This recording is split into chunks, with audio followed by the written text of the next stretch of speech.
like I'm young. You bet like him go to sell black one. Hip-hop is a battlefield. Diss tracks aren't just songs, they're weapons. Careers are built, reputations are destroyed, and the culture watches every move.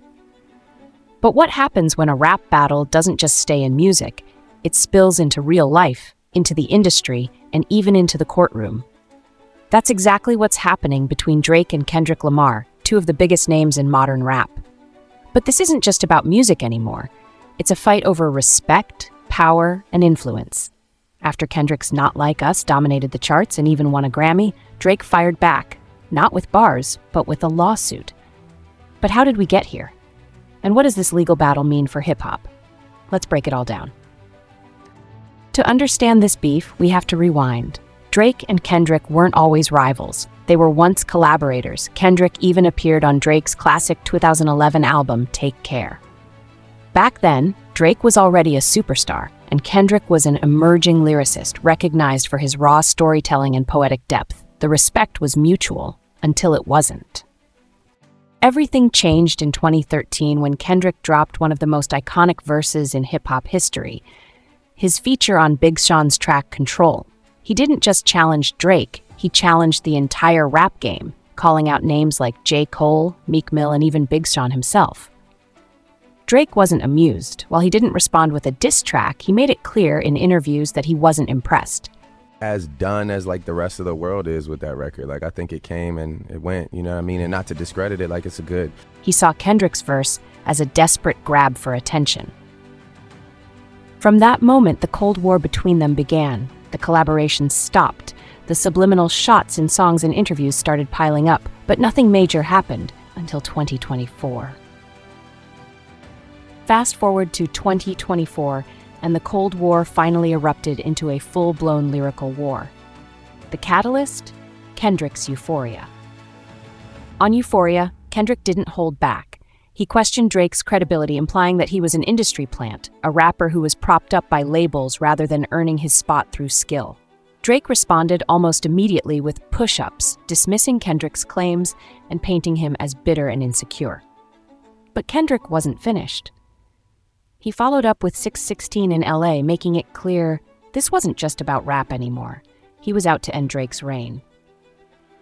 And then Drake dropped Family Matters, which took things to a whole new level. Rap beef has always been brutal. Careers have been built and destroyed over a well-timed diss track. But when Drake dropped Family Matters, something felt different. This wasn't just about bars anymore. This was personal. Drake didn't just question Kendrick Lamar's skills as a rapper, he went after his home, his family, his legacy. The most shocking line? A direct shot at Kendrick's longtime partner, Whitney Alford. And worse, Drake cast doubt on whether Kendrick was even the father of his own child. It was a move that divided the culture. On one side, there were those who saw it as a strategic, no-holds-barred attack, just another example of battle rap at its rawest. But for others, Drake had crossed a line that couldn't be uncrossed.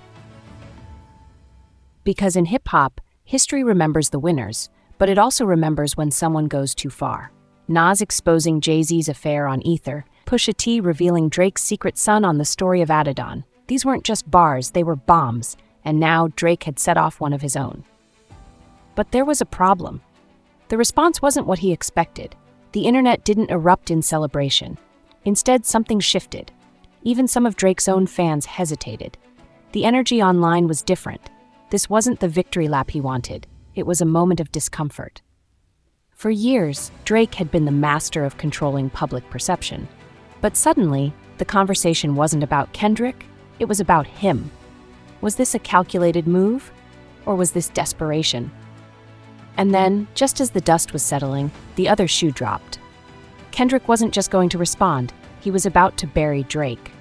The world didn't know it yet, but the war had just taken its final turn. Because if Family Matters was Drake's attempt to break Kendrick, Meet the Grahams would be Kendrick's way of making sure there was no coming back. Kendrick Lamar had already done damage. His previous shots at Drake were sharp, surgical, but when he dropped Not Like Us, it wasn't just a diss track, it was something bigger. It was a moment, a shift, a turning point. From the first listen, people knew. This wasn't like anything else in the beef. It wasn't dark, brooding, or angry.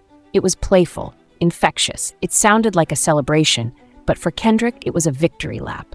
And for Drake, it was a public execution set to a West Coast beat. Within minutes, the internet went crazy. Fans dissected every lyric, every jab, every hidden meaning. But more importantly, the song moved people. This wasn't just something to analyze, it was something to dance to. Clubs ran it back to back. DJs couldn't resist. Athletes, celebrities, entire arenas. Everywhere you looked, people were chanting along, and they weren't just rapping the lyrics. They were laughing. Because Kendrick hadn't just dissed Drake, he'd turned him into a joke. That's what made Not Like Us so dangerous. Kendrick didn't just attack Drake, he rewrote the way people saw him. The invincible superstar, now reduced to a meme. And Drake, for all his dominance, had no response. What could he do? Drop another diss? The world had already chosen its anthem. And the worst part? He couldn't escape it. Every club he walked into, every party, every gym, every game, his own downfall was playing on repeat. For the first time in his career, Drake wasn't just losing a rap battle. He was losing the culture. And the one thing he could never afford to lose was cool. By the time the dust settled, the war wasn't just over. It had been won in the most humiliating way possible. Not with anger, not with aggression, but with a beat, a hook, and a stadium full of people dancing to his downfall. Kendrick Lamar didn't just defeat Drake. He made sure everyone had fun watching it happen. Kendrick Lamar had already won the war in the streets, in the clubs, and on the charts, but what happened next made it undeniable. It wasn't just a diss track anymore. It was history.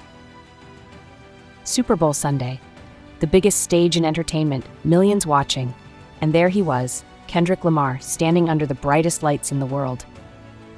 The beat drops. Not Like Us.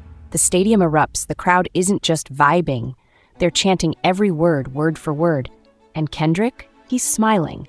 Because at this point, he knows. This isn't just a rap beef anymore. This is a coronation. The halftime show had never seen anything like this.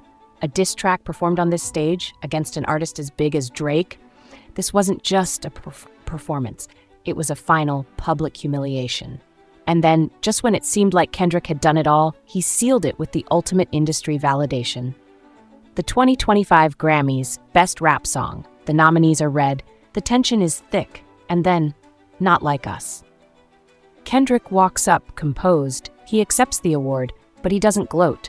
He doesn't need to.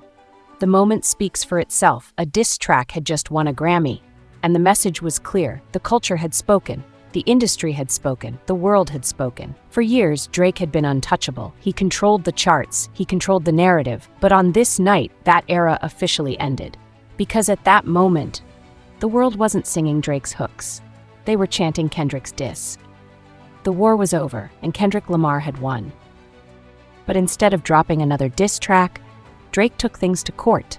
He filed a lawsuit against Universal Music Group, claiming they manipulated streaming numbers to publicly humiliate him. His argument? That the industry conspired against him, boosting Kendrick's track unfairly. But the question remains, does he actually have a case? So, what's next? Will Drake's lawsuit hold up?